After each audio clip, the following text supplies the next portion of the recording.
توبہ توبہ، کیا زمانہ آ گیا ہے۔ اتنے لوگوں کو دیکھ کر بھی بے شرمی سے کیسے ایک دوسرے سے چپکے ہوئے ہیں۔ کسی عورت کی آواز ان دونوں کے کانوں میں آ کر پڑی تھی۔ اذلان کرنٹ کھا کر ابیحہ سے دور ہوا تھا۔ اسے احساس ہو گیا تھا کہ یہاں بہت بڑا ڈرامہ لگنے والا تھا۔ اسے اپنی نہیں مگر ابیحہ کی فکر ہوئی تھی، جو حیرت سے آنکھیں پھاڑے اب تک اسی انداز میں ٹوٹے ہوئے بیڈ پر گری لوگوں کو دیکھ رہی تھی۔ تیمور اور فائزہ بیگم خون رنگ نگاہوں سے ابیحہ کو دیکھ رہے تھے، جبکہ ابیحہ زرد چہرہ لیے وہاں موجود سب کو دیکھ رہی تھی۔ دیکھا کتنی آگ لگی ہوئی ہے دونوں کو۔ شادی والے گھر کا بھی خیال نہیں کیا کہ شادی ختم ہو جائے، اس کے بعد ہم یہ سب کریں۔ مہمانوں تک کا خیال نہیں کیا۔ اتنی بے شرمی پر تو ڈوب کر مر جانا چاہیے دونوں کو، مگر پھر بھی کیسے آنکھیں پھاڑے ہمیں گھور رہے ہیں۔ توبہ توبہ، آج کل کے بچے، یا اللہ یہ ماں باپ کی عزتیں ختم کروانے کے لیے پیدا ہوتے ہیں کیا؟ ایک عورت سینہ پیٹتے ان دونوں پر باتیں بنا رہی تھی۔ اب کہ ابیحہ کو بھی بات سمجھ آئی تھی، وہ تیزی سے کھڑی ہوتی دوپٹہ طریقے سے اپنے سینے پر پھیلا گئی تھی۔ ان دونوں کو شرم سے ڈوب مر جانا چاہیے، مگر پھر بھی اگر یہ دونوں تمام حد پار کر چکے ہیں تو پھر ہمیں ان کا عزت سے نکاح کروا دینا چاہیے، کیونکہ یہ دونوں تو اپنی عزت اپنے ہاتھوں ختم کر چکے ہیں۔ اس سے پہلے کہ اور گناہ ہو ہمیں یہاں نکاح کروا دینا چاہیے۔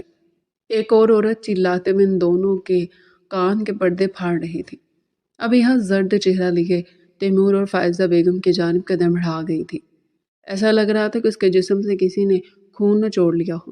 ابیحہ، میری بات سنو۔ ابیحہ مسکراتے ہوئے اپنے بھائی بھابھی سے ملنے جا رہی تھی، تبھی اسے اپنی کزن کی آواز آئی۔ اس نے اسے آنے کا اشارہ کرتے اس کی جانب قدم بڑھائے تھے۔ ابھی وہ تھوڑا ہی چلی تھی کہ سامنے کھڑے لڑکے سے بری طرح ٹکرائی۔ اس لڑکے کے ہاتھ میں موجود کولڈ ڈرنک چھلک کر ابیحہ کے خوبصورت اور مہنگے ڈریس پر جا گری۔ تھوڑی کولڈ ڈرنک اس شخص کے سوٹ پر بھی جا گری تھی، جسے وہ ٹیشو سے صاف کرتا اسے ہی دیکھ رہا تھا۔ ابیحہ کا چہرہ سرخ ہوا تھا۔ اس نے پھٹی پھٹی نگاہوں سے اپنے اس خوبصورت سوٹ کو دیکھا تھا، جس نے بے حد محبت سے بنوایا تھا۔ وہ سوٹ اس کا فیورٹ سوٹ تھا، جسے سامنے کھڑا شخص 2 منٹ میں ختم کر چکا تھا۔ اس کا چہرہ غصے سے سرخ ہوا تھا۔ Are you mad? Are you blind? اندھے ہو کیا؟ تم دیکھ کر نہیں چل سکتے؟ وہ اپنی سرخ نگاہیں اس کے چہرے پر گاڑی بری طرح گرائی تھی۔ اس کا بس نہیں چل رہا تھا کہ سامنے والے کی گردن دبوچ لے، جس نے اس کے سب سے خوبصورت سوٹ کا تباہ ستیاناش کر دیا تھا۔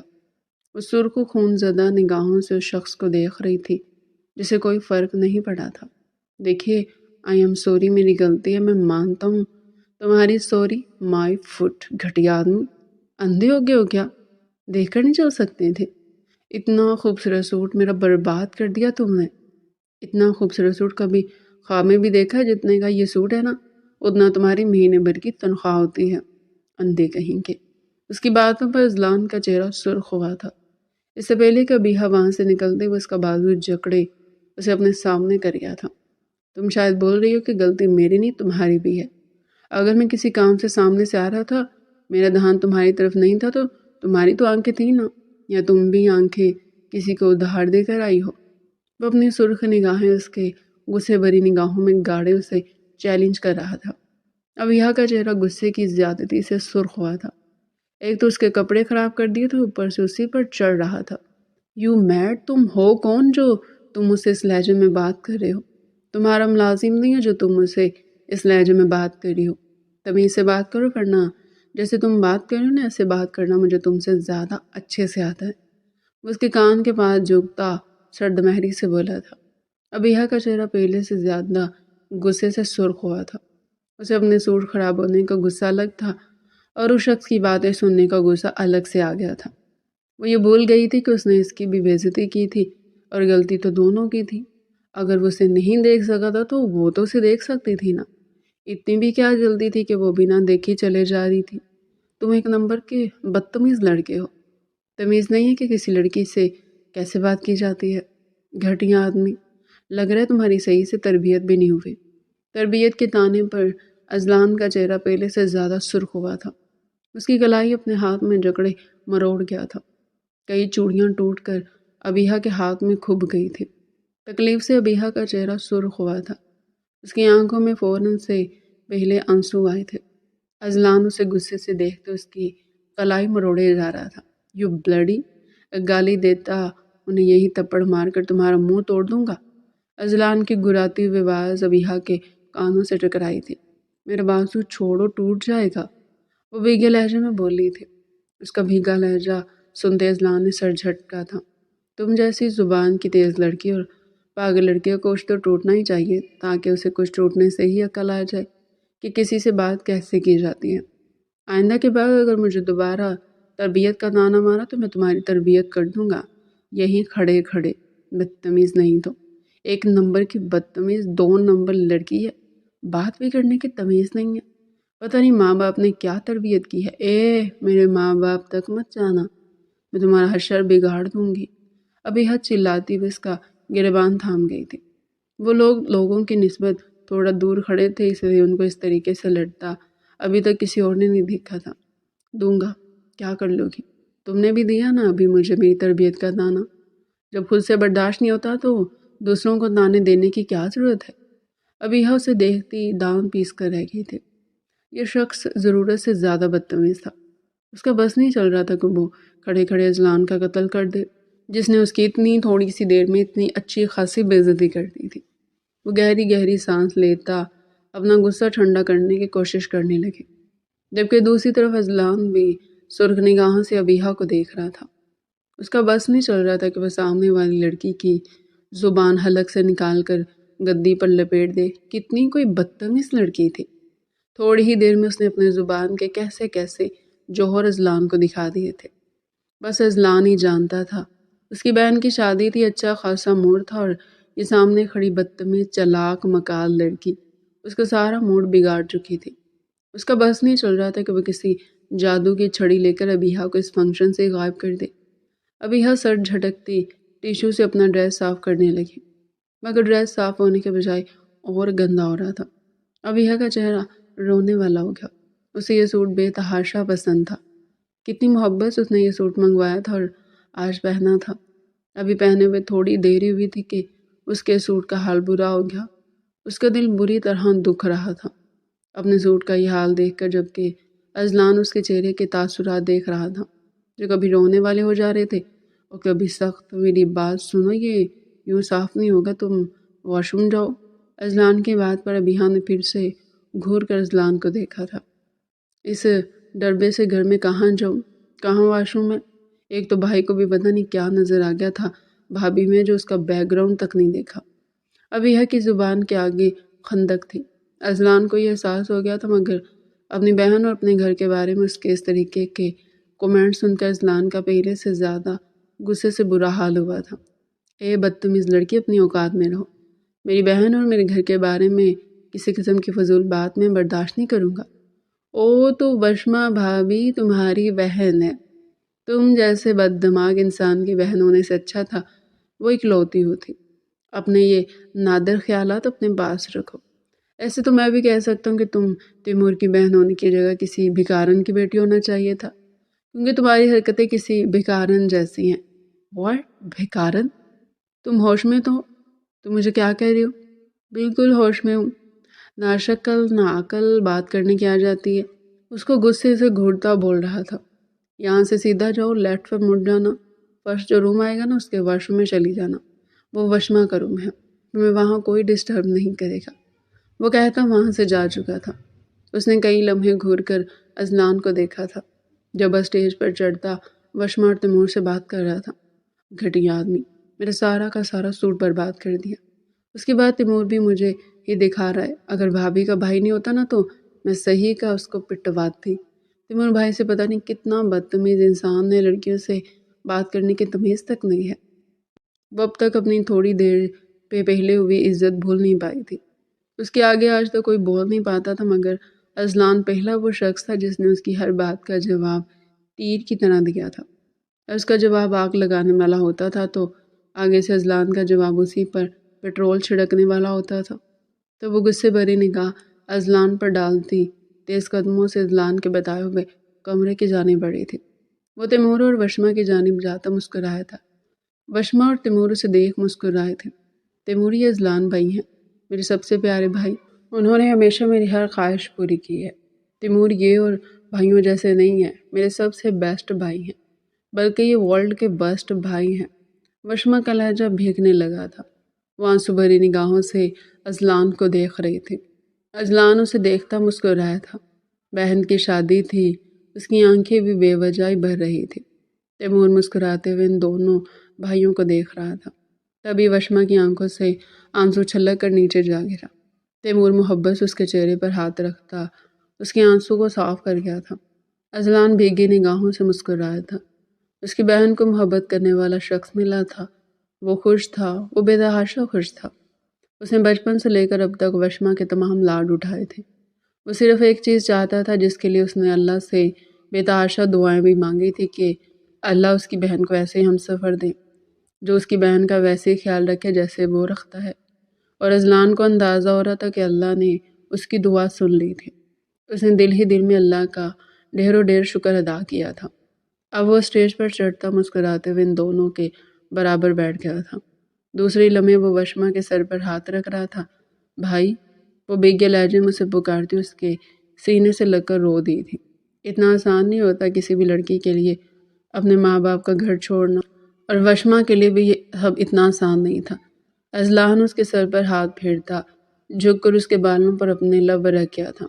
میری جان کیوں روتی ہو؟ تیمور تمہارا بالکل ویسے خیال رکھے گا جیسے میں رکھتا تھا۔ اس کے دونوں ہاتھوں کو اپنے ہاتھوں میں تھامتے باری باری ان پر اپنے لب رکھا تھا۔ اس کی بات پر تیمور نے مسکراتے ہوئے اس بات میں سر ہلایا تھا۔ جی اذلان بھائی، میری اپنی بھی بہن ہے۔ میں جانتا ہوں کہ کسی کی بہن کے ساتھ کیا سلوک کرنا چاہیے، اور آپ میری طرف سے بالکل بے فکر ہو جائے۔ میری طرف سے یا میرے گھر والوں کی طرف سے کبھی بھی وشما کو کسی غلط بات کا سامنا نہیں کرنا پڑے گا۔ جب تک وشما کے ساتھ میں کھڑا ہوں نا، وشما کو کوئی کچھ بھی نہیں کہہ سکتا۔ وہ نرمی سے وشما کے ہاتھ کو اپنے ہاتھوں میں تھام گیا تھا۔ اذلان نے مسکراتے ہوئے اس بات میں سر ہلایا تھا۔ اسے اپنے کپڑوں میں جوس گرنے کی وجہ سے جھنجھلاہٹ ہو رہی تھی۔ وہ ان دونوں سے اجازت لیتا اپنے کمرے کی جانب بڑھا تھا۔ اب جب تک وہ اپنے کپڑے بدل نہیں لیتا اسے سکون نہیں آنا تھا۔ پاگل بے وقوف لڑکی، خود چلا چلا کر میرا دماغ کھا گئی کہ اس کا اتنا مہنگا سوٹ میں نے برباد کر دیا، مگر پاگل لڑکی کو یہ نہیں دکھا کہ وہ بھی میرا سوٹ آدھا برباد کر چکی ہے۔ کتنی محنت سے پیسے کماتا ہوں، کتنی محنت سے میں نے جا کر اپنے لیے یہ سوٹ خریدا تھا، یہ بھی راس نہیں آیا۔ اذلان تیری تو قسمت ہی خراب ہے، ایک نمبر کا پھوٹی قسمت لے کر پیدا ہوا ہے۔ نہ زندگی میں کوئی سکون ہے، نہ ہی خوشی۔ ایک ڈھنگ کی چھوکری تک نہیں ملتی کہ اسی کے ساتھ تھوڑا اچھا وقت گزار لو۔ اس دنیا کا سب سے بڑا بد نصیب ہوں میں۔ وہ تیز قدموں سے اپنے کمرے کی جانب قدم بڑھا رہا تھا۔ ایسا لگتا تھا کہ بد نصیبی میرے پیچھے ہاتھ دھو کر بڑھ گئی ہے۔ کتنی مشکل سے جا کر یہ سوٹ خریدا تھا۔ شادی کے خرچوں میں کتنا مشکل تھا اپنے لیے اپنے کپڑوں کے لیے پیسے بچانا۔ اب یہ امیر گھر کی لڑکیاں کیا جانے کہ ہم مڈل کلاس گھر کے لڑکے اپنے لیے کم گھر والوں کے لیے زیادہ سوچتے ہیں۔ ایک ہی ایک بھائی ہوں اپنی بہن کا، باپ سر پر نہیں ہے، ماں اور بہن کو میری علاوہ دیکھے گا بھی کون؟ مگر نہیں، کیسے منہ اٹھا کر مجھے میری تربیت کا تانا دے رہی تھی۔ بدتمیز لڑکی، ذرا تمیز نہیں ہے بات کرنے کی کہ کسی سے کیسے بات کی جاتی ہے۔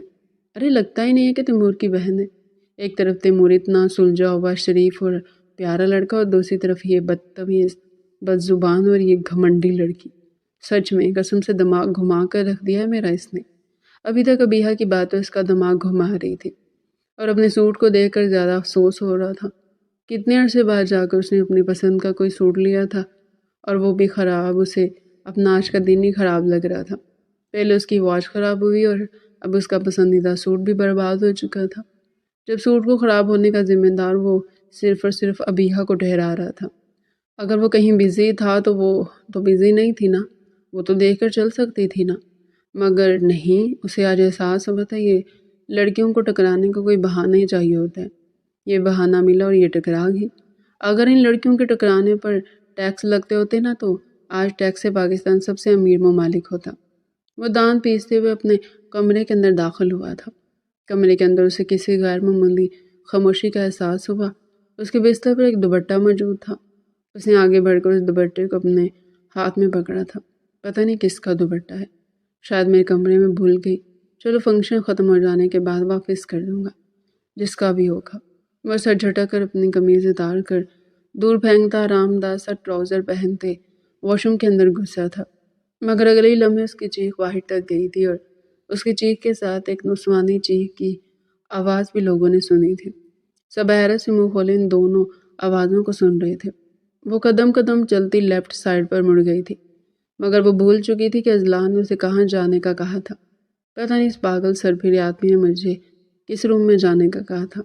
ہاں شاید فرسٹ نہیں، شاید سیکنڈ، ہاں سیکنڈ ہی، وہ خود سے کہتی دوسرے کمرے کا دروازہ کھول کر اندر داخل ہو چکی تھی۔ نہیں جانتی تھی کہ اب یہی چیز اس کے لیے سب سے بڑی مصیبت لائے گی، اور یہی چیز ایک وقت میں اس کے لیے سب سے زیادہ خوش قسمت بات بھی بن جائے گی۔ وہ دوپٹے کو اپنے گلے سے اتار کر بستر پر پھینکتی سینڈل سائڈ پر اتار کر واش روم کی جانب بھاگ گئی تھی۔ اتنا چھوٹا واش روم دیکھ کر اسے بہت عجیب سا لگا۔ یا اللہ، یہ لوگ اتنے چھوٹے سے واش روم میں کیسے ایڈجسٹ کرتے ہیں؟ میری تو سانس رک رہی ہے یہاں پر۔ وہ عجیب عجیب سے منہ بناتی پورے واش روم کو گھوم پھر کر دیکھ رہی تھی۔ 2 چکر لگانے کے بعد ہی پورا واش روم ختم ہو چکا تھا۔ خیر مجھے کیا، انہی لوگوں کو یہاں پر رہنا ہے، بس اپنا جو صاف کرتی ہوں پھر یہاں سے نکل جاتی ہوں۔ جان چھوٹی تو لاکھوں پائے، دوبارہ یہاں نہیں آؤں گی۔ وہ مڑی ہی تھی کہ اس کی نظر شیمپو اور صابن پر پڑی۔ صابن اور شیمپو دیکھ کر اس کا چہرہ پھر سے عجیب و غریب ہو گیا تھا۔ یا اللہ، اتنا سستا صابن اور شیمپو یوز کرتے ہیں یہ لوگ، پتہ نہیں کیسے رہتے ہیں۔ وہ خود سے کہتی آگے بڑھتی اپنا جوس صاف کرنے لگی، مگر جوس کا نشان ڈارک ہو چکا تھا۔ وہ گھس گھس کر اپنی فراک پر سے جوس کا نشان صاف کر رہی تھی، مگر جو اتنی دیر ہو چکی تھی اس کی وجہ سے وہ نشان جڑ پکڑ چکا تھا۔ وہ نشان صاف کر کر کے تھک گئی۔ دوسری لمحے وہ روحان سی ہوئی تھی۔ اس سوٹ کو وہ کم از کم یوں اتنی جلدی نہیں تباہ کرنا چاہتی تھی۔ وہ جانتی تھی اپنی حرکت کے بارے میں کہ وہ ایک بار پہننے کے بعد دوبارہ ایک ہی سوٹ نہیں پہنتی تھی، مگر یہ سوٹ اسے اتنا پسند تھا کہ یہ ایک بار پہننے کے بعد بار بار بھی وہ پہن سکتی تھی۔ یا اللہ، اس گھٹیا آدمی کی وجہ سے میرا سوٹ خراب ہو گیا، اللہ کرے اس کا بھی سوٹ خراب ہو۔ وہ روحان سی ہوتی اسے بد دعائیں دے رہی تھی، جبکہ اس بیچارے کا سوٹ پہلے ہی خراب ہو گیا تھا۔ ایک اور کوشش کر کے دیکھتی ہوں، ہو سکتا ہے صاف ہو جائے۔ وہ شیمپو سے سوٹ صاف کرنے کی کوشش کرنے لگی۔ تھوڑی محنت کے بعد اس کی فراک سے جو اس کا نشان صاف ہو گیا تھا۔ اس کے چہرے پر چمک آئی تھی، وہ کھل کر مسکرائی تھی۔ یا اللہ تیرا شکر، اگر یہ سوٹ صاف نہ ہوتا تو میرا موڈ کم از کم 10-15 دن تو صحیح نہیں ہونے والا تھا۔ وہ خود سے کہتی اپنے چہرے پر آئے پسینے کو ٹیشو سے صاف کرتی باہر نکلنے لگی۔ اس سے پہلے کہ وہ باہر نکلتی تب بھی کوئی دروازہ کھول کر اندر داخل ہوا تھا۔ اذلان کو دیکھتے ہوئے اس کے لبوں سے دلخراش چیخ برآمد ہوئی تھی۔ وہ نہیں جانتی تھی کہ کوئی یوں منہ اٹھا کر واش روم میں آ جائے گا۔ دوسری طرف اذلان کے لبوں سے بھی چیخ برآمد ہوئی تھی۔ وہ نہیں جانتا تھا کہ اس کے واش روم میں کوئی چھپکلی اس سے پہلے ہی موجود ہوگی۔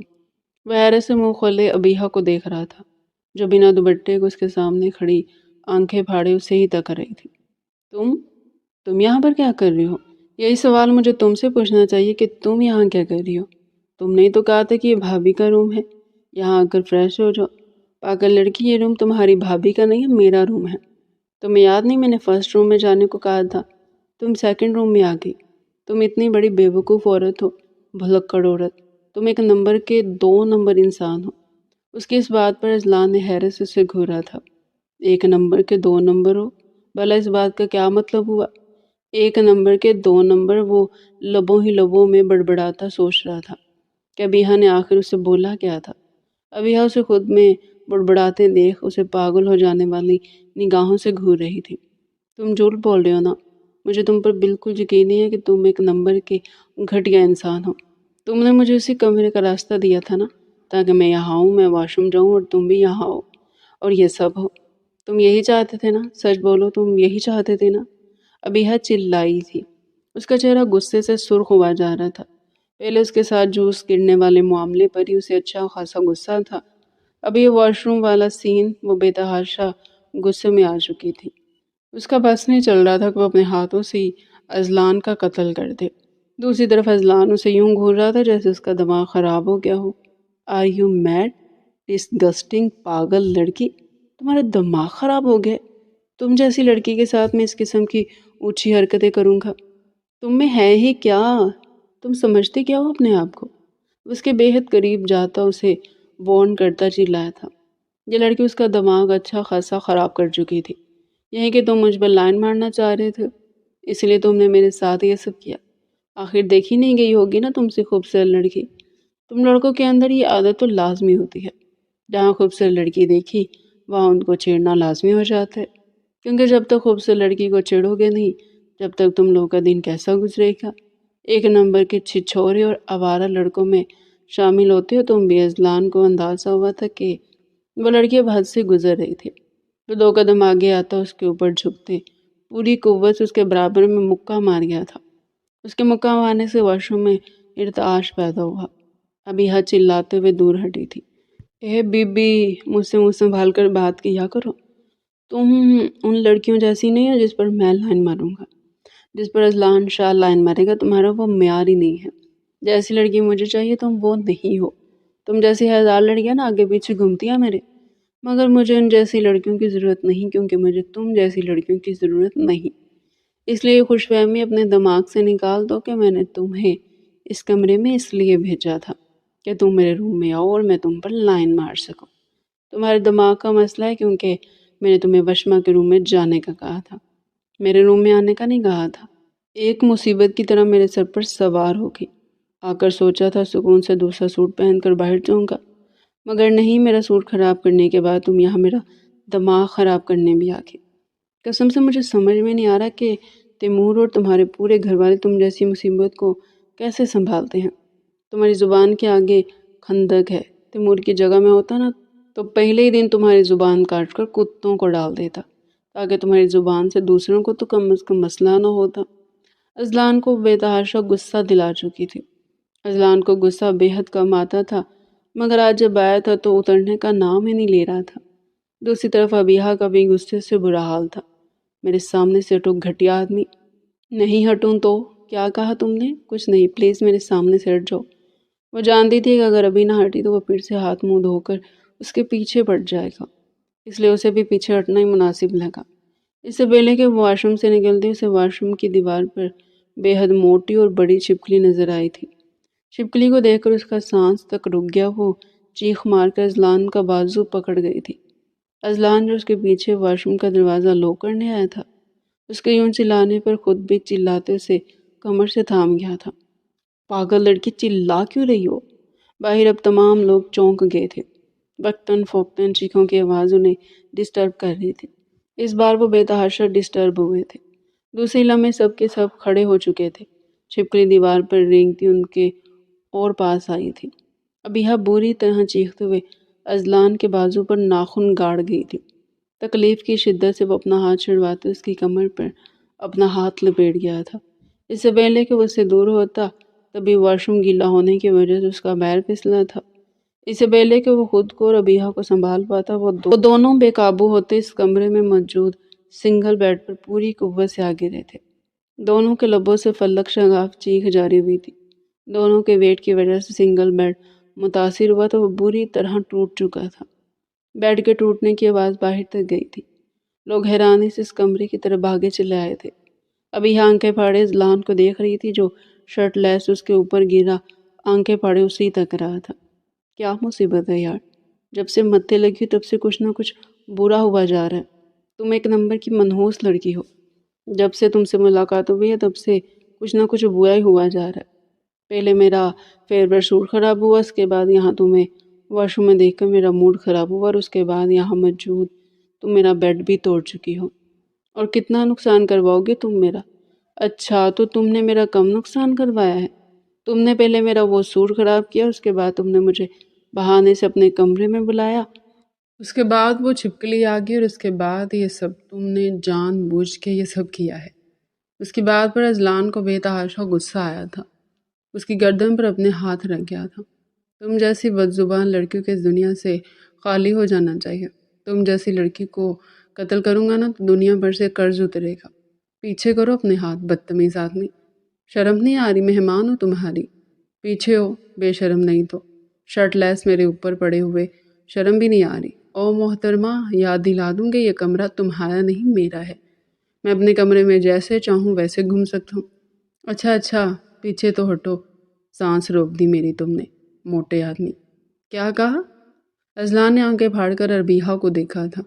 اس کی اچھی خاصی باڈی کو وہ موٹا کہہ رہی تھی کچھ نہیں، اب تمہارے منہ سے ایک لفظ نہیں نکلنا چاہیے ورنہ آئی سویئر تمہارا گلا اپنے ہاتھوں سے دباؤں گا۔ ابیہا نے اپنے لبوں پر انگلی رکھ لی تھی۔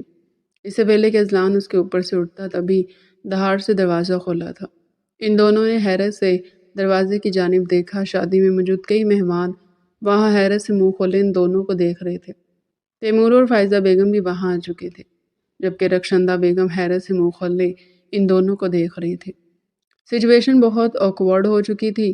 وہاں موجود تمام لوگ انہیں شرم سے ڈوب مرنے والی نظروں سے دیکھ رہے تھے، جبکہ دوسری طرف وہ دونوں حیرانی سے ان لوگوں کی نظروں کو سمجھنے کی کوشش کر رہے تھے۔ توبہ توبہ، کیا زمانہ آ گیا، اتنے لوگوں کو دیکھ کر بھی بے شرمی سے کیسے ایک دوسرے سے چپکے ہوئے ہیں۔ کسی عورت کی آواز ان دونوں کے کانوں میں آ کر پڑی تھی۔ اذلان کرنٹ کھا کر ابیہا سے دور ہوا تھا۔ اسے احساس ہو گیا تھا کہ یہاں اب تک بہت بڑا ڈرامہ لگنے والا تھا۔ اسے اپنی نہیں مگر ابیہا کی فکر ہوئی تھی، جو حیرت سے آنکھیں پھاڑے اب تک اسی انداز میں ٹوٹے ہوئے بیڈ پر گری لوگوں کو دیکھ رہی تھی۔ تیمور اور فائزہ بیگم خون رگ نگاہوں سے ابیہا کو دیکھ رہے تھے، جبکہ ابیہا زرد چہرہ لیے وہاں موجود سب کو دیکھ رہی تھی۔ دیکھا کتنی آگ لگی ہوئی ہے دونوں کو۔ شادی والے گھر کا بھی خیال نہیں کیا کہ شادی ختم ہو جائے اس کے بعد ہم یہ سب کریں۔ مہمانوں تک کا خیال نہیں کیا۔ اتنی بے شرمی پر تو ڈوب کر مر جانا چاہیے دونوں کو، مگر پھر بھی کیسے آنکھیں پھاڑے ہمیں گھور رہے ہیں۔ توبہ توبہ، آج کل کے بچے، یا اللہ، یہ ماں باپ کی عزتیں ختم کروانے کے لیے پیدا ہوتے ہیں کیا؟ ایک عورت سینہ پیٹتے ان دونوں پر باتیں بنا رہی تھی۔ اب کہ ابیہا کو بھی بات سمجھ آئی تھی، وہ تیزی سے کھڑی ہوتی دوپٹہ طریقے سے اپنے سینے پر پھیلا گئی تھی۔ ان دونوں کو شرم سے ڈوب مر جانا چاہیے، مگر پھر بھی اگر یہ دونوں تمام حد پار کر چکے ہیں تو پھر ہمیں ان کا عزت سے نکاح کروا دینا چاہیے، کیونکہ یہ دونوں تو اپنی عزت اپنے ہاتھوں ختم کر چکے ہیں۔ اس سے پہلے کہ اور گناہ ہو ہمیں یہاں نکاح کروا دینا چاہیے۔ ایک اور عورت چلاتے ہوئے ان دونوں کے کان کے پردے پھاڑ رہی تھی۔ ابیہا زرد چہرہ لیے تیمور اور فائزہ بیگم کی جانب قدم بڑھا گئی تھی۔ ایسا لگ رہا تھا کہ اس کے جسم سے کسی نے خون نچوڑ لیا ہو۔ بھائی، ماما، ایسا کچھ بھی نہیں ہے جیسا آپ لوگ سمجھ رہے ہیں۔ آنٹی، ایسا کچھ بھی نہیں ہے۔ وہ لوگوں کی طرف اشارہ کرتے بتانے کی کوشش کرنے لگی۔ تبھی فائزہ بیگم نے ایک زوردار تھپڑ اس کے چہرے پر مارا تھا۔ وہ تھپڑ اتنا شدید تھا کہ ابیہا منہ کے بل زمین پر جا گری۔ اس کے چہرے پر بے تحاشا بری چوٹ آئی تھی۔ وہ زمین پر اوندھے منہ گری ہی پھوٹ پھوٹ کر رونے لگی۔ وہ جانتی تھی کہ اب کوئی بھی اس کی بات پر یقین نہیں کرے گا۔ آج کا پورا دن اسے اپنے کسی گناہ کی سزا لگا تھا۔ اذلان کو اس پر افسوس آیا تھا، اس سے پہلے کہ فائزہ بیگم اور تیمور اس کے پاس آتے ہوئے ان دونوں کے پاس آتا ان کو روک گیا تھا۔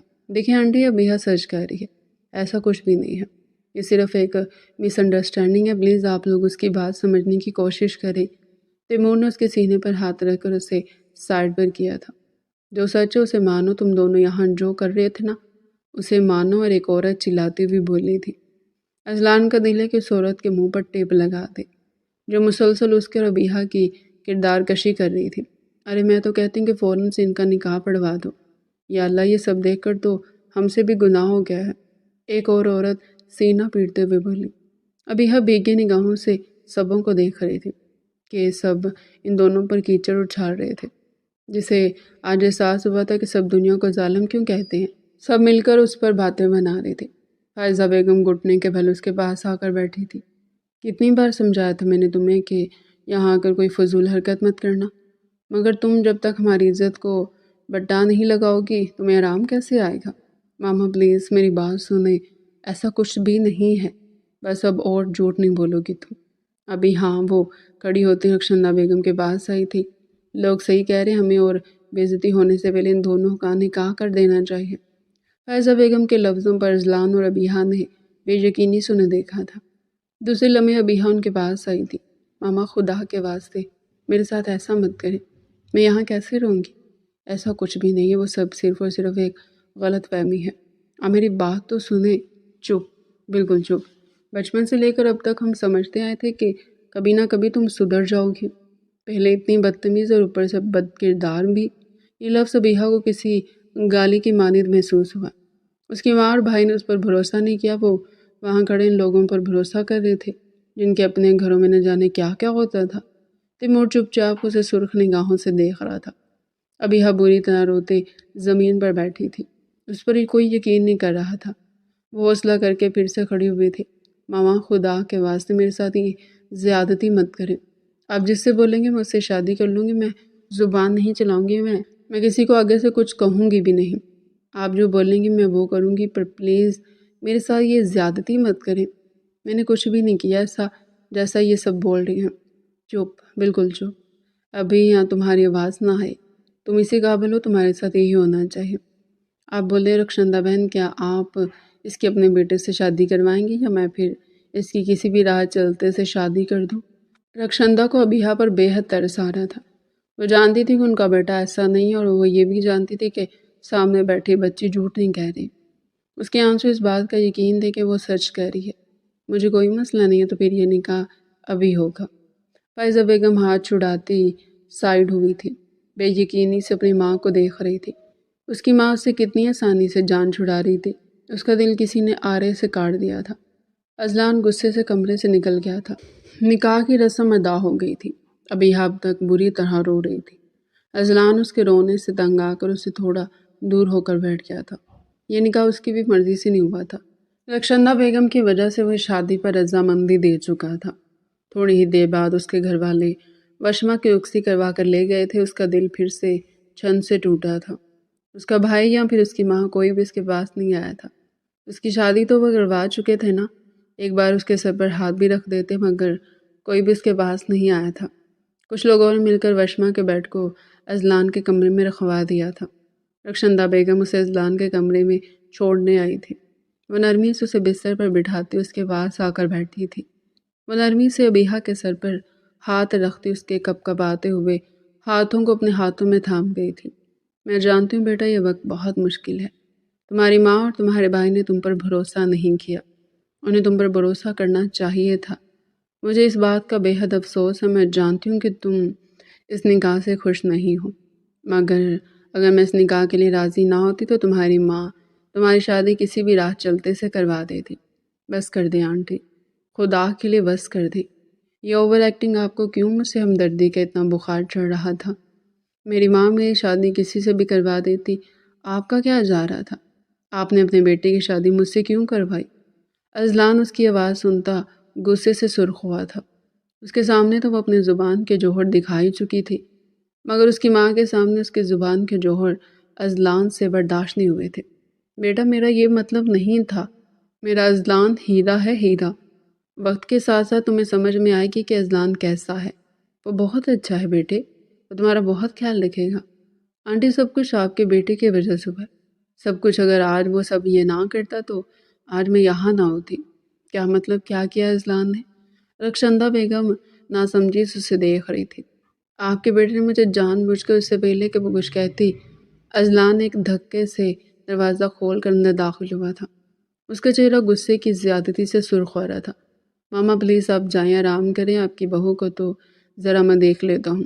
پر بیٹا یہ کچھ بتا رہی ہے، میں نے کہا نا ماما، آپ جائیں، اس کی باتوں پر یقین کرنے کی ضرورت نہیں ہے۔ ایک نمبر کی جھوٹی اور مکار ہے یہ لڑکی۔ اس کی ماں اور بھائی نے اس کے ساتھ کیا کیا بھول گئی ہیں آپ؟ یہ اسی قابل ہے، آپ بھی اسے ان لوگوں کی طرح ہی ٹریٹ کریں۔ اس کو گھٹتا اپنی ماں سے بولا تھا۔ ابیحا کے زخم پھر سے تازہ ہوئے تھے۔ وہ گھٹنے میں چہرہ چھپائے پھوٹ پھوٹ کر رو دی تھی۔ رخشندہ بیگم اذلان کو گھورتی اس کے کمرے سے نکل گئی۔ اذلان نے ایک نظر ابیحا کو دیکھا تھا۔ دوسری لمحے وہ دروازہ لاک کرتا اس کے برابر آ کر بیٹھا تھا۔ کیا کہہ رہی تھی تم میری ماں سے؟ اس کا بازو جکڑے اپنی سرخ آنکھیں اس کی آنکھوں میں گاڑ گیا تھا، جو رونے کی وجہ سے سرخ ہو چکی تھی۔ بولو، کیا بکواس کر رہی تھی تم میری ماں سے؟ اب کہ وہ اتنی زور سے دہاڑا کہ ابیحا نے کپکپاتے ہوئے اپنے کانوں پر ہاتھ رکھ لیے تھے۔ میں وہ آج کے بارے میں بتا رہی تھی جو تم نے زبردستی، بس کر دو۔ مجھے اتنی بڑی مصیبت میں پھنسا کر تمہارا دل نہیں بھرا؟ اب تک صحیح سے یاد کرو، تمہیں میں نے ادھر نہیں بلکہ وشما کے کمرے میں جانے کے لیے بولا تھا۔ میں نے کہا تھا یہاں سے جا کر لیفٹ طرف مڑنا، فرد جو روم ہوگا اس میں چلی جانا، مگر تم خود سیکنڈ میں آئی۔ اس میں نے تمہیں کہاں سے زبردستی بھیجا؟ صرف اور صرف تمہاری وجہ سے یہ نکاح کا توق میرے گلے میں اٹکا ہے۔ جی کرتا ہے یہ تمہارا گلا دبا کر اس نکاح کی کہانی یہی ختم کر دوں، مگر نہیں، تم جیسا نہیں ہوں میں، تم مجھ جیسے ہو بھی نہیں سکتے۔ اذلان تم ایک نمبر کے گھٹیا انسان ہو، تم منع نہیں کر سکتے تھے اس نکاح سے۔ اگر وہ سب مجھے کسی بوجھ کی طرح اپنے سر سے اتار دیتے تو تمہیں کیا ضرورت تھی یہ بوجھ اپنے سر لینے کی؟ میں نے کوئی شوق سے تم سے نکاح نہیں کیا۔ تمہاری ماں اور تمہارا بھائی تمہیں کسی لوارسوں کی طرح اپنے سر سے اتارنا چاہ رہے تھے، مگر میری ماں نے یہ کہا کہ تمہاری کوئی غلطی نہیں ہے۔ تمہاری ماں کو جس بات پر یقین نہیں آیا تھا، میری ماں کو تم پر اس بات پر یقین آ گیا تھا۔ میری ماں چاہتی تھی کہ میں تم سے نکاح کر لوں، اس لیے میں نے یہ نکاح کیا، ورنہ مجھے تم جیسی لڑکی سے نکاح کرنے کا کوئی شوق نہیں ہے۔ تو نہیں کرتے نا، کیوں کیا مجھ سے نکاح؟ بولو کیوں کیا؟ اس کے سینے پر ہاتھ مارتی اسے پیچھے دھکا دے گئی تھی۔ اذلان نے اس کا بازو سختی سے جکڑا تھا۔ ابیحہ کے لبوں سے سسکی برآمد ہوئی تھی۔ وہ اپنا ہاتھ چھڑواتے بری طرح رو رہی تھی۔ مجھے سختی کرنے پر مجبور مت کرو ابیحہ، اب تک تم سے میں بہت نرمی سے پیش آیا تھا، اب تم میری بیوی ہو۔ تمہیں کاٹ کر بھی پھینک دوں نا تو تمہارے گھر والے یہ تک نہیں پوچھنے آئیں گے کہ میں نے تمہارے ساتھ کیا کیا۔ جو تم ہو نہیں، تم گئی کہاں؟ تم اتنی وہاں پر اپنی عزت گھٹا کر آئی ہو کہ تمہارے مرنے کے بعد وہ لوگ شکر ادا کریں گے۔ اس کے کہنے پر ابیحہ پھوٹ پھوٹ کر رو دی تھی۔ صحیح تو کہہ رہا تھا وہ، اس کے گھر والوں نے اسے کسی اسیب کی طرح اپنے کندھے سے اتارا تھا۔ کیا تھی بس زبان کی تھوڑی تیز، اس پر اتنی بڑی سزا کی نہ سائشوں میں پلی بڑی تھی وہ، اور یہ گھر دیکھ کر اسے عجیب سی گھٹن ہو رہی تھی۔ وہ بھلا ساری زندگی اس گھر میں کیسے رہ سکتی تھی؟ میں کیسے رہوں گی یہاں پر؟ وہ ہچکیوں سے بولتی ٹوٹ پھوٹ کر رو دی تھی۔ اذلان نے سرخ نگاہوں سے اس کا چہرہ دیکھا تھا۔ ڈر بے جتنا گھر ہے یہ، کیسے رہوں گی میں بھائی اس گھر میں؟ ساری عمر میرے لاڈ اٹھائے اس لیے کہ مجھے یہاں پھینک جاؤ۔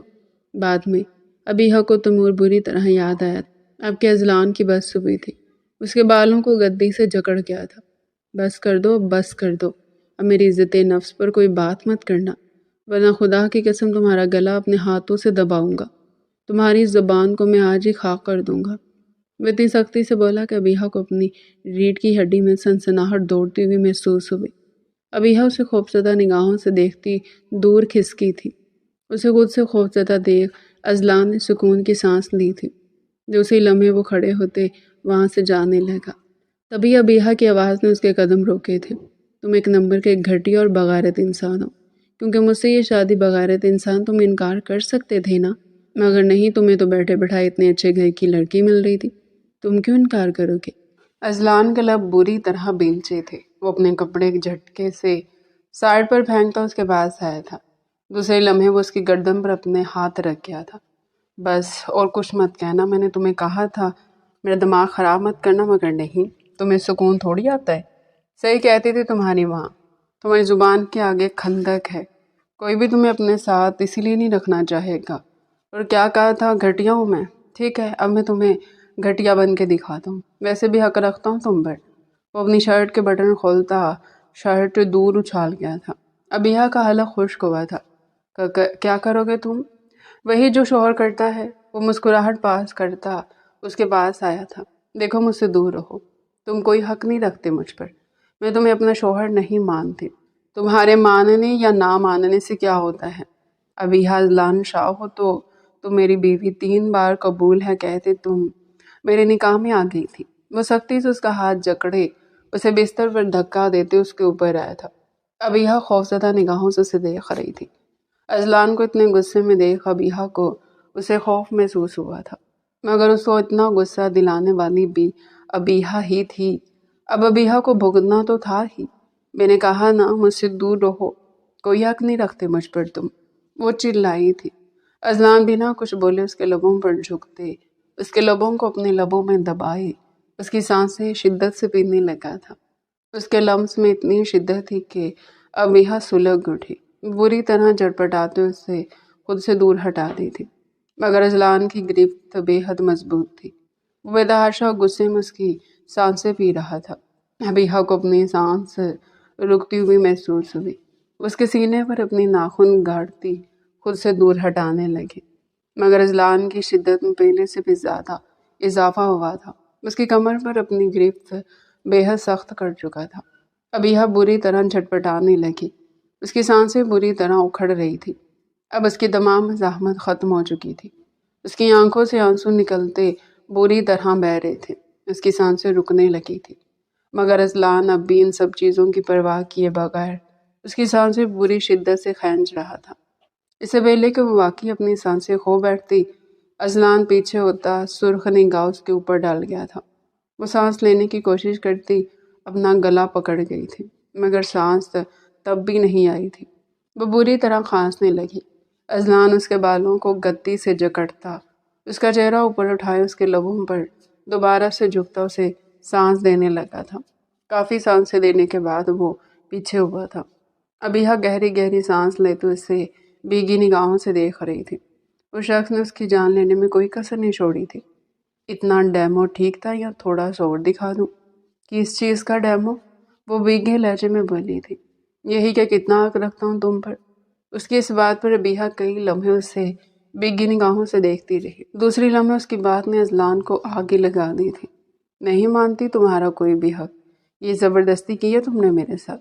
زبردستی ہے تو پھر زبردستی صحیح ہو تم میری ہی بیوی۔ وہ کہتے دوبارہ سے اس کو تکیے پر دھکا دیتے اس کی گردن پر جھکتے وہاں اپنے دانت گاڑنے لگا۔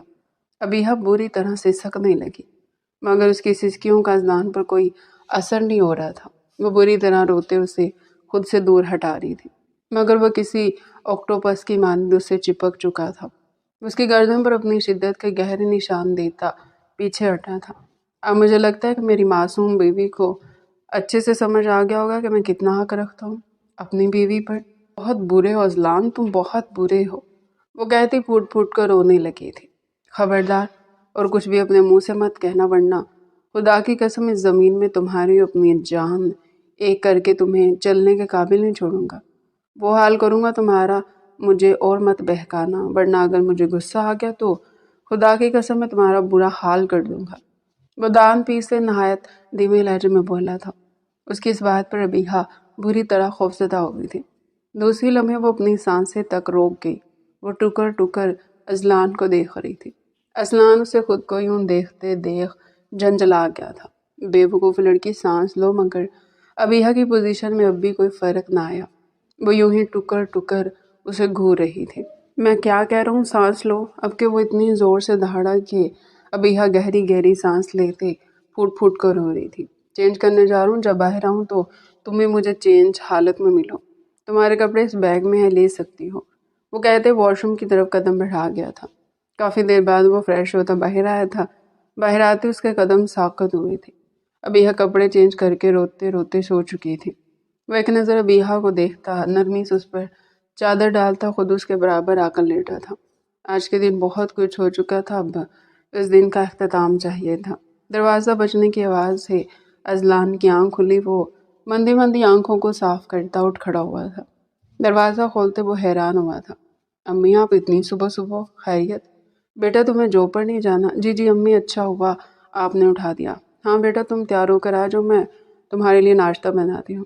نہیں امی، آپ کیوں میرے لیے ناشتہ بنائیں گی؟ کیا مطلب بیٹا؟ کل تک بھی میری بناتی تھی نا، آج بھی میں ہی بناؤں گا۔ کل تک امی آپ کی بہو نہیں آئی تھی، آج آپ کی بہو اور میری بیوی آ چکی ہے۔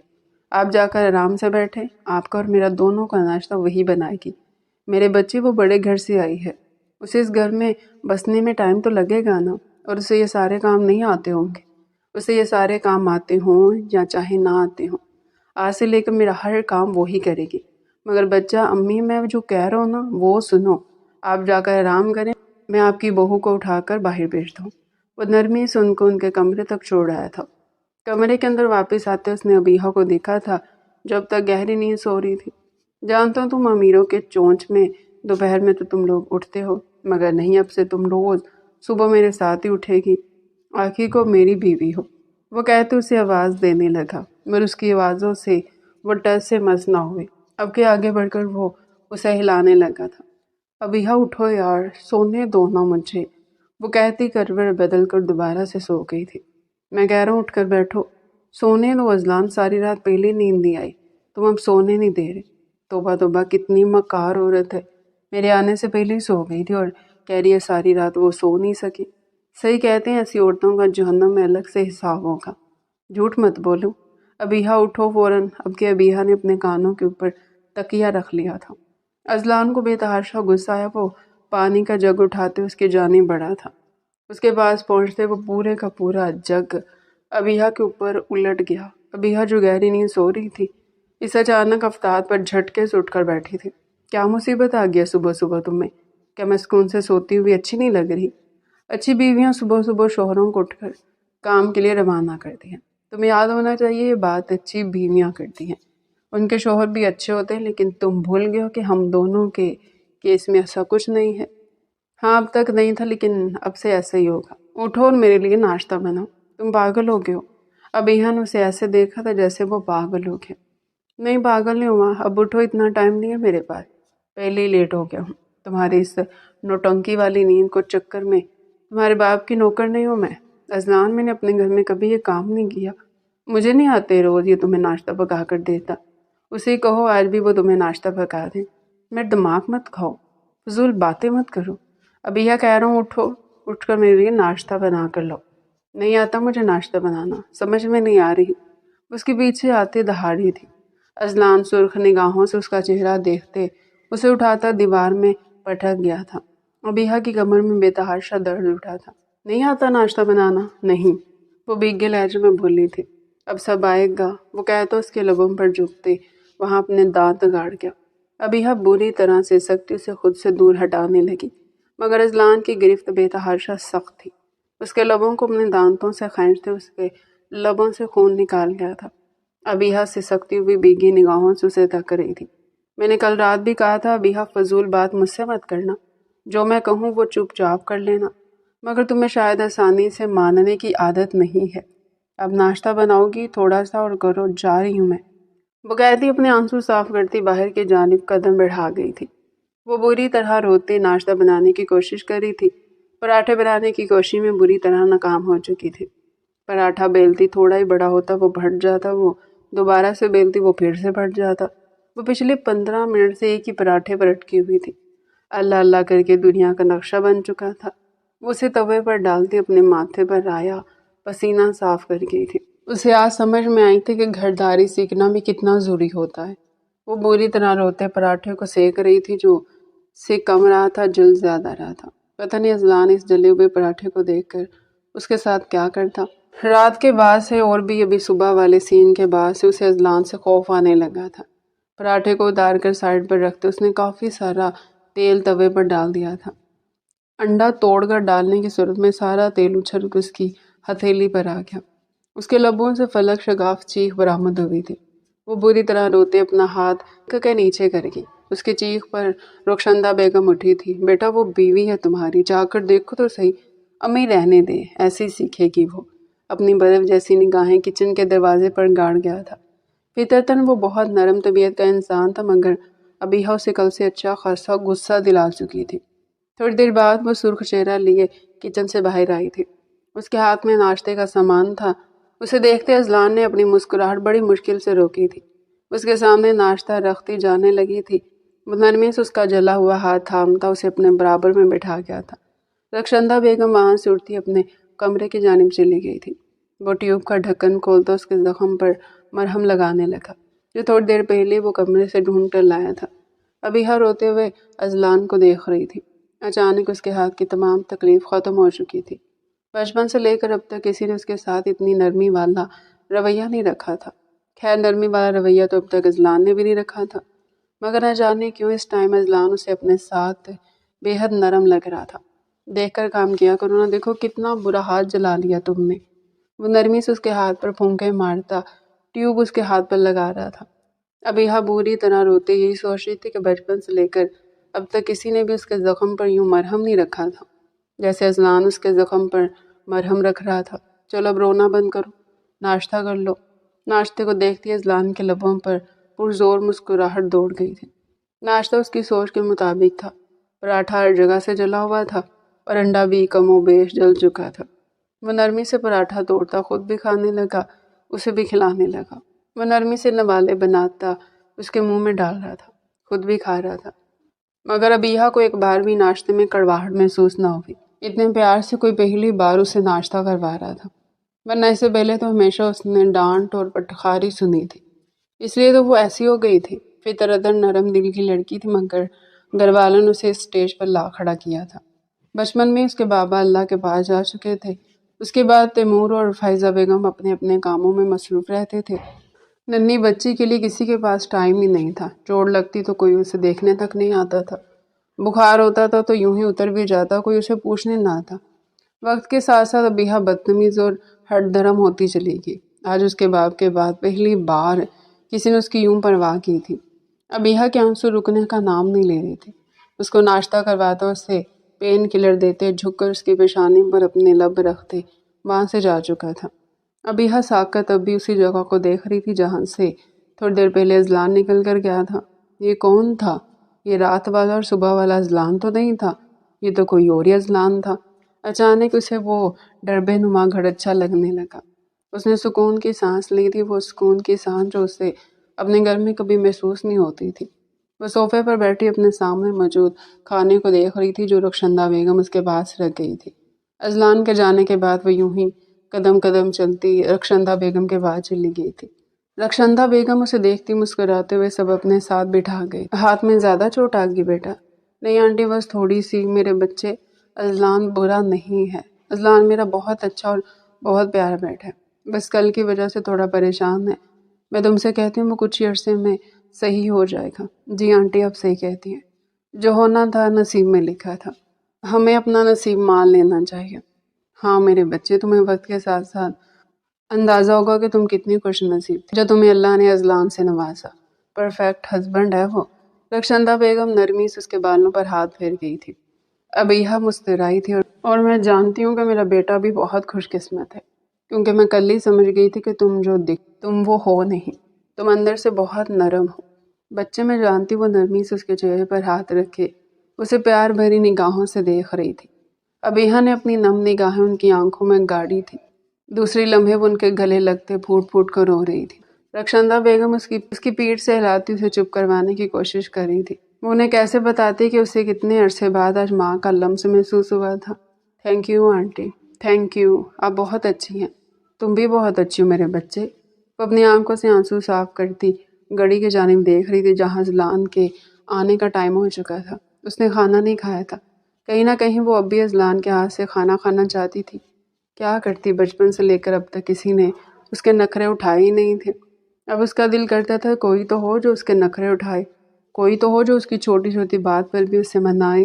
بھوک کی شدت سے اس کے پیٹ میں چوہے دوڑ رہے تھے۔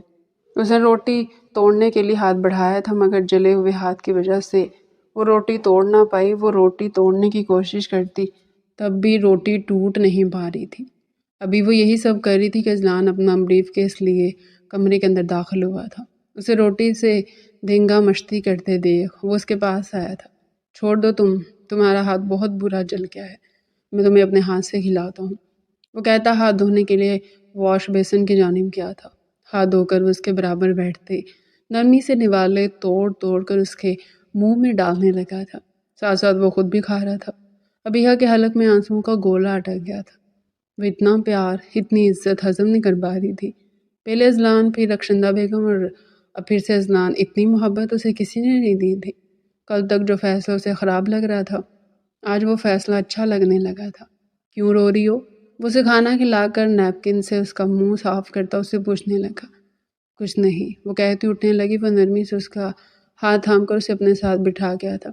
شوہروں میں تمہارا مانتوں کی شادی ایسے نہیں ہونی چاہیے تھی جیسے ہوئی، مگر ہمارے نصیب میں ایسے ہی لکھی تھی نا ہماری شادی، اسے مان لینا چاہیے، بتا دو پلیز۔ وہ نرمی سے اسے پوچھ رہا تھا۔ بس بچپن سے لے کر کبھی کسی نے میری اتنی پرواہ کی ہی نہیں جتنی آپ نے اور امی جی نے کی ہے۔ اس کی ماں کو ماں کہنے پر اذلان بے حد خوش ہوا تھا۔ اس کے تم سے آپ پر آنے والی ادا پر بھی اذلان پوری طرح غائل ہو گیا تھا۔ بچپن سے لے کر اب تک بھائی اور ماما اپنے کام میں اتنا بزی ہوتے تھے کہ کسی کو میرا خیال ہی نہیں تھا۔ اٹینشن لینے کے لیے بدتمیزی کرنے لگے، چیزیں توڑنے لگے، جس پر ماما اکثر مجھے ڈانٹ دیا کرتی تھی۔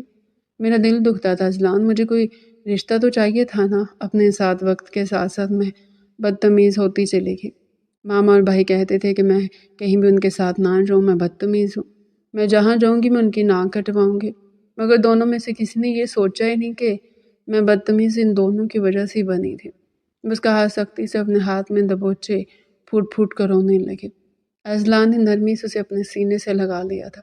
وہ بچوں کی طرح روتے اسے ساری بات بتا رہی تھی۔ اذلان کو اپنے آپ پر بے حد غصہ ہے، وہ اسے کیا کیا کہتا آیا تھا اور وہ بچپن سے کیا کیا سیکھ چکی تھی۔ وہ نرمی سے اس کے بالوں پر اپنے لب رکھ گیا تھا۔ میں تم سے سب کے بدلے کی محبت کر لوں گا ابیہا، تم میرے لیے بہت خاص ہو، تم میری بیوی ہو، تم میرے دل کی مکین ہو۔ وہ نرمی سے اسے اپنے سینے سے لگائے اسے کہہ رہا تھا۔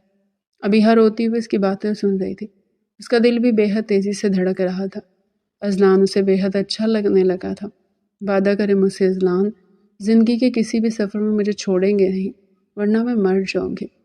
میں نہیں رہ سکوں گی آپ کے بغیر، صرف ایک دن میں ہی مجھے ایسا لگتا ہے کہ میں مر جاؤں گی آپ کے بغیر، میں نہیں جی پاؤں گی۔ اذلان اگر آپ مجھے چھوڑ کر چلے گئے، میں تمہیں زندگی کے کسی سفر میں بھی چھوڑ کر نہیں جاؤں گا، تم سے وعدہ ہے میرا۔ وہ نرمی سے جھک کر اس کی پیشانی پر اپنے لب رکھ گیا تھا۔ اس کی اس عقیدت بھرے لمس پر ابیہا کی آنکھوں سے آنسو گرتے اس کے گریبان میں جذب ہوئے تھے۔ اب اذلان اس کا چہرہ نرمی سے اپنے ہاتھوں میں تھامے اس کے چہرے کے ہر نقوش پر اپنے لب رکھنے لگا۔ دوسری لمحے وہ جھک کر اسے اپنی باہوں میں اٹھاتے نرمی سے اسے بستر پر لٹا گیا تھا۔ اب وہ اس کے اوپر آتا اس کی پیشانی چوم گیا۔ ابیہا نے بھیگی نگاہوں سے اسے دیکھا تھا۔ یوں مت دیکھو میری جان، ہوش گنوا دوں گا، وہ کہتے اس کے چہرے کے تمام نقوش پر اپنے لب رکھنے لگا۔ ابیہا اس کی گردن پر اپنے ہاتھ باندھتی اس کے لمس پر مسکرا رہی تھی۔ اب وہ مسکراتے اس کے لبوں کو دیکھتا جھک کر اس کے لبوں کو اپنے لبوں میں دبا گیا تھا۔ تھوڑی مزاحمت کے بعد ابیہا بھی اس کی شدت میں اس کا ساتھ دینے لگی تھی۔ کافی دیر وہ دونوں ایک دوسرے کے لبوں کو اپنے لبوں میں دبائے ایک دوسرے کی سانسیں پینے لگے تھے۔ اب کہ اذلان اسے الگ ہوتے نرمی سے اس کی گردن پر اپنے لب رکھنے لگا، ساتھ ساتھ وہ اس کی گردن پر اپنی مونچھیں بھی رگڑ رہا تھا۔ اس کی مونچھوں کی جبن کی وجہ سے ابیہا کے لبوں سے سسکیاں برآمد ہو رہی تھی۔ دوسری لمحے وہ اس کے اوپر سے اٹھتے اپنی شرٹ ایک جھٹکے میں اتار کر دور پھینک گیا تھا۔ اسے ایک نظر دیکھ کر دوبارہ سے اس کے لبوں پر جھکتے اس کی سانسیں پینے لگا۔ ابیہا بھی اس کی شدت میں اس کا ساتھ دے رہی تھی۔ کافی دیر وہ اس کی سانسیں پینے کے بعد اسے دور ہوا تھا۔ اسے مخمور نگاہوں سے دیکھتے اس کی گردن پر جھک کر بوسہ دیتے پیچھے ہوا تھا۔ میری جان، کیا اجازت ہے کہ اس رشتے کو آگے بڑھا لیا جائے؟ کیا اجازت ہے کہ میں تمہاری ہر جگہ پر اپنی شدتوں کا نام لکھ سکوں، ہر جگہ اپنی شدتوں کی مہر لگا سکوں؟ وہ نرمی سے اس کی لٹ کو کان کے پیچھے اڑستا اسے پوچھ رہا تھا۔ ابیہا نے نرمی سے اس بات میں سر ہلاتے اس کی گردن پر اپنے ہاتھ بے حد نرمی سے باندھے تھے۔ اتنی خوبصورت رضامندی پر اذلان مسکرایا تھا۔ دوسرے لمحے وہ جھک کر اس کی پیشانی چومتے خود اور اس کو ہر پردے سے آزاد کرتے اس کی روح میں شامل ہو گیا تھا۔ ابیہا کے لبوں سے آہ ٹوٹ کر خارج ہوئی تھی، جنہیں اذلان اپنے لبوں میں دباتا اس کی کلائیوں کو سختی سے پکڑے اپنے شدتوں میں تیزی لے آیا تھا۔ ابیہا کے لبوں سے سسکیاں برآمد ہو رہی تھی۔ اب کمرہ اذلان کی شدت اور ابیہا کی سسکیوں سے مہک رہا تھا۔ چاند بھی ان کے اتنے خوبصورت ملن پر شرما کر بادلوں کی اوٹ میں ہو گیا تھا۔ تو ڈیئر ریڈر، یہ تھا آج کا ہمارا انٹرسٹنگ اور مزے کا ناول۔ مزید ایسے انٹرسٹنگ اور مزے کے ناول ہمارے چینل پر ڈیلی سننے کے لیے چینل کو سبسکرائب کریں، ویڈیو کو لائک کریں اور کمنٹ سیکشن میں اپنی رائے لازمی دیں۔